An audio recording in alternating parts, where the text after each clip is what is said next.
രാജ്യം കോൺഗ്രസ് ഭരിച്ചുകൊണ്ടിരിക്കുന്ന കാലത്ത് ഹിന്ദുത്വരുടെ vote bank ലക്ഷ്യമാക്കി, ഹിന്ദുത്വ പ്രീണനം ലക്ഷ്യമാക്കി ബാബരി മസ്ജിദ് തച്ചു തകർക്കാൻ വഴിയൊരുക്കിയ നരസിംഹറാവു ഗവൺമെൻറ്. ആ നരസിംഹറാവു ഗവൺമെൻറ്റിന് പിന്നീടുണ്ടായത് ചരിത്രമാണ്. ഈ വഴിയൊരുക്കി കൊടുത്ത ഹിന്ദുത്വർ വേസ്റ്റ് കൊട്ടയിലേക്ക് വലിച്ചെറിഞ്ഞ് ഇന്ന് അവരുടെ ഏറ്റവും വലിയ ശത്രുവായി മാറിയ കഥയാണ് പിന്നീട് നമ്മൾ കാണുകയുണ്ടായത്. കോൺഗ്രസ് അന്ന് ലക്ഷ്യം വെച്ചത് ഹിന്ദുത്വ ഫാസിസ്റ്റുകളെ പ്രീണിപ്പിക്കുക, അവരെ കൂടെ നിർത്തുക, അവരുടെ വോട്ട് ബാങ്ക് ലക്ഷ്യമാക്കി ബാബരി മസ്ജിദ് തച്ചു തകർക്കാനുള്ള എല്ലാവിധ അവസരങ്ങളും തുറന്നുകൊടുത്ത് പോലീസും പട്ടാളവും നിഷ്ക്രിയരായി നോക്കി നിൽക്കെ ബാബരി മസ്ജിദിൻ്റെ സമാധാനത്തിൻ്റെ വെള്ളരി പ്രാവുകൾ തച്ചു തകർക്കപ്പെടുകയാണ് ഉണ്ടായത്.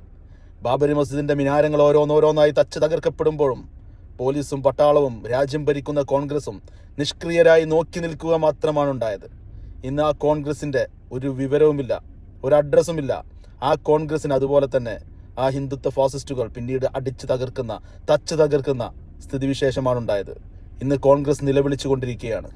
എങ്ങനെയാണ് RSSനെ മറികടക്കുക, എങ്ങനെയാണ് BJPയെ മറികടക്കുക എന്ന് ആലോചിച്ചതുകൊണ്ട് അവർക്ക് BJPക്കും RSSനും അധികാരത്തിലേക്കുള്ള ഈ വഴിയൊരുക്കി കൊടുത്തത് കോൺഗ്രസ് നരസിംഹറാവു ഗവൺമെൻറ് തന്നെയാണ്.